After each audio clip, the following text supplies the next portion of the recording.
The puck hasn't even dropped in the Stanley Cup Finals yet, and we have reporters from two major fan bases speculating on Connor McDavid's future with the Oilers. First, it's Larry Brooks, and if you follow the NHL, you know exactly who this is. Brooksy. He's a sports columnist at the New York Post, and he covers the Rangers, and famously has had some pretty hilarious run-ins with John Tortorella. You were probably beat up in the bus stop most of the time. I think so, huh? Next. I guess that's what I'm saying, Brooksy. You get that through your head? I guess so. Yeah. And it's kind of a waste of time. Well, then get the out of here then. I am. Okay, see ya. So here's the headline for the article he wrote a few days ago. And I should mention, writers and reporters usually don't write the headlines. That's someone else's job. But here's what it says. The Connor McDavid free agency question that hangs over the Oilers Stanley Cup run.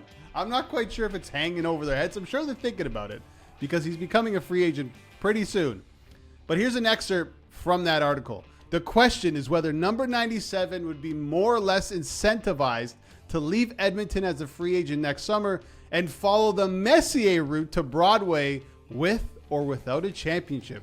Or maybe McDavid is committed for life, will sign an extension without fuss or muss, don't know what muss is, this July, and thus would become the first franchise icon to go wire to wire in Alberta. So a few things from that I want to get to. And for those that don't know, Connor McDavid, his contract runs out in 2026, which means he can become a free agent, or he will become a free agent, unless he signs an extension, which he's eligible to do this coming July 1st, which is very, very likely in my opinion. But one thing that stood out to me from that little excerpt that I just read is Larry Brooks said he would become the first franchise icon to go wire to wire in Alberta. And I didn't really look this up, but just thinking back on it, it's something I never really thought of. Gretzky left, Curry left, Messier left, Paul Coffey left, Grant Fuhr left, Glenn Anderson left, even Ryan Smith. I thought he was going to be there for his entire career. He left, right? So it's interesting when you think of it that way. McDavid can become essentially one-on-one in Edmonton. You know, a superstar player, clearly the best in the world, potentially on his way to becoming the best ever player of all time. There's still a long way to go to get there. But he can do that in Edmonton colors if he signs his next deal, which would probably take him to almost the end of his career, right? So that's pretty incredible to think about. Also, from that excerpt, he did mention he could follow the Messier route to Broadway. And I get what he's saying. But Messier, before he left Edmonton, won 5 Stanley Cups. He probably felt like, hey, there's not much left to do here. Time to move on. Even though there was other circumstances at play, and there was reasons why he decided to leave other than he won 5 cups, right? He wanted a raise. Glenn Sather and the Oilers didn't want to give it to them, / couldn't because they were dealing with money issues. He was also aggravated that the Oilers weren't keeping their star players.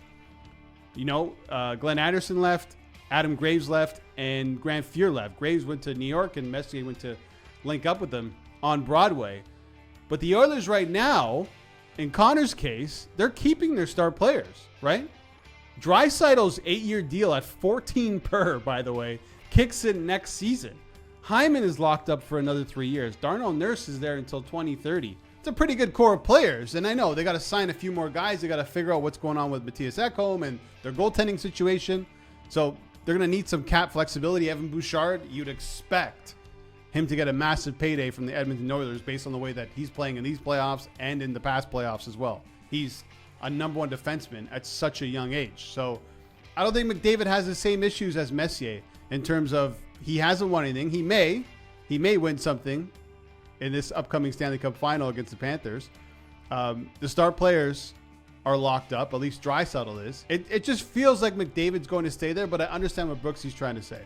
I got to stop calling him Brooksy. I don't know the guy. I understand what Larry Brooks is trying to say, but I still feel like it's very unlikely that Connor moves on from Edmonton. All right, quick break before I get into the next article. Let me know in the comments below, Connor McDavid, does he stay or does he go? And by the way, articles aren't just being written in New York. The center of the hockey universe, as some might call it, Toronto. Bruce Arthur of the Toronto Star, he's a columnist there as well. The headline for his article reads, "There's only one way Connor McDavid ever becomes a Maple Leaf, and it's quite the long shot." Ooh, let's read this excerpt from this article. The only hope now is that after dragging Edmonton to a cup, so he's assuming that the Oilers win a cup, with Draisaitl and company, McDavid decides to climb the tallest mountain to rescue his hometown team from its self-inflicted torture and become as immortal as any hockey player has ever been. Okay. Obviously, the Toronto Maple Leafs would love to sign Connor McDavid. 31 other teams in the NHL would love to sign Connor McDavid. Now, would he become as immortal as any hockey player has ever been if he went to Toronto and won a cup? Maybe. I mean, it's a pretty big deal.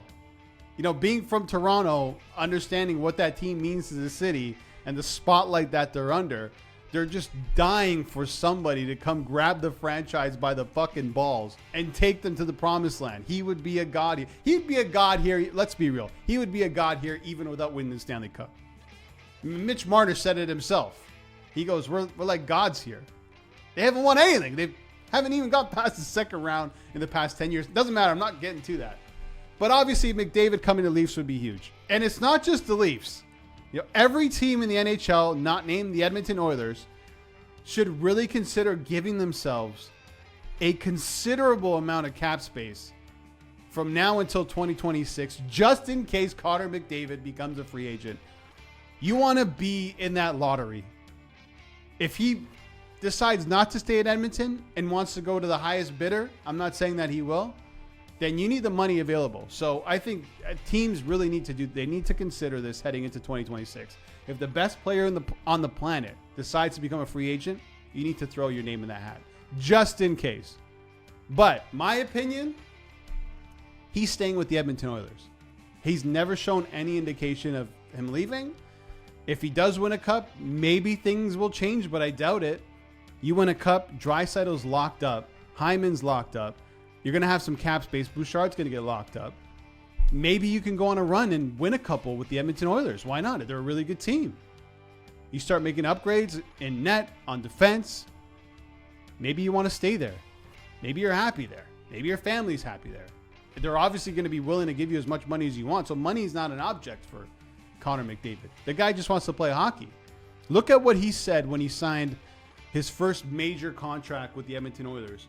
He was eligible to sign it on July 1st back in 2017, signed the deal on July 5th, and he was asked about signing it. He says, you see guys go through years where it's their contract year.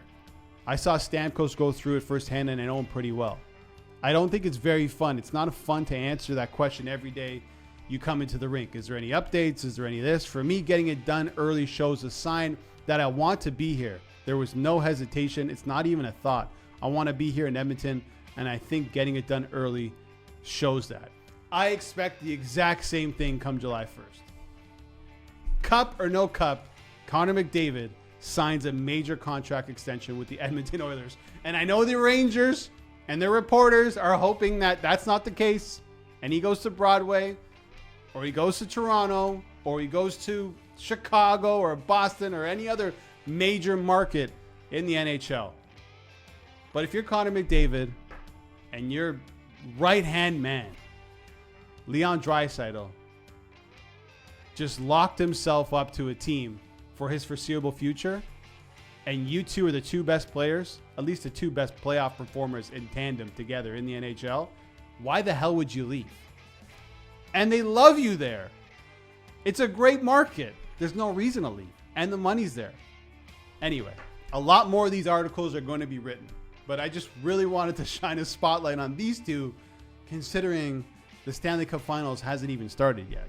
But when it does, and when it's over, these conversations will ramp up. Win or lose, especially lose for Connor McDavid. Everyone's going to be talking about McDavid's got to go. He's going to leave. He didn't win a cup. This was their last chance. Don't buy the hype. McDavid's staying at Edmonton.